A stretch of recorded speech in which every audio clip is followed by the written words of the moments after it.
आपल्यासोबत गृहराज्यमंत्री योगेश कदम आहेत. दादा, काय सांगाल? तुम्ही रात्री आत्ता पाहणी करायला आलात. उद्या महायुतीची संयुक्त सभा होणार आहे. काय नेमकी तयारी आहे? सभेची कशी तयारी तुम्ही आता पाहणी केलीत? आणि जवळपास तयारी तर पूर्ण होत आलेली आहे. शिवसेना, भाजप आणि RPIचे आम्ही प्रमुख मंडळी आज पाहणी करण्यासाठी आलेलो होतो.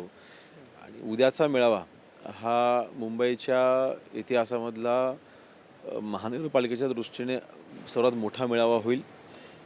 आमचे कार्यकर्ते, आमचे मतदार, तिन्ही पक्षाचे आमचे कार्यकर्ते उत्सुक आहेत इथे येण्यासाठी.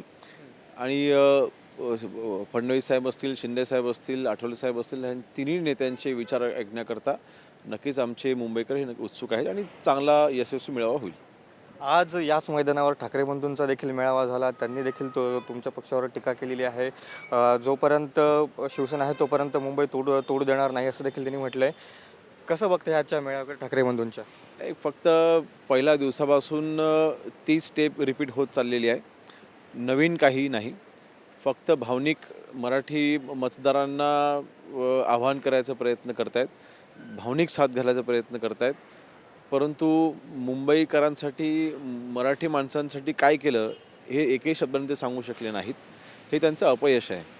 आम्हाला जे करायचं आहे ते नक्कीच उद्याच्या ह्या मेळाव्यामध्ये आम्ही सांगणार आहोत. आमचा वचननाम्यामध्येच किंबहुना बऱ्याचशा गोष्टी आलेल्या आहेत. मेळावा घेत असताना आम्ही मराठी माणसांना एवढंच आवाहन करू की मराठी माणसांचा आम्हाला विकास करायचा आहे. मला तुमच्यावरनं फक्त राजकारण करायचं नाही.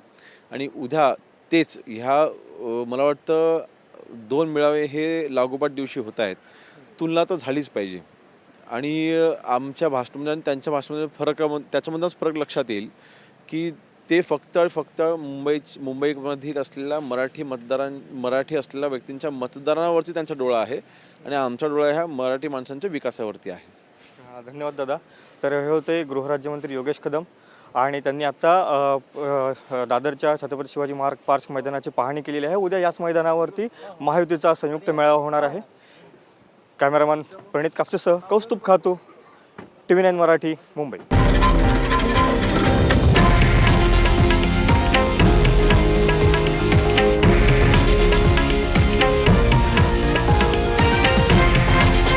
हे आहे देशातील नंबर 1 न्यूज नेटवर्क आणि आपण पाहत आहात TV9 मराठी, एकमेव.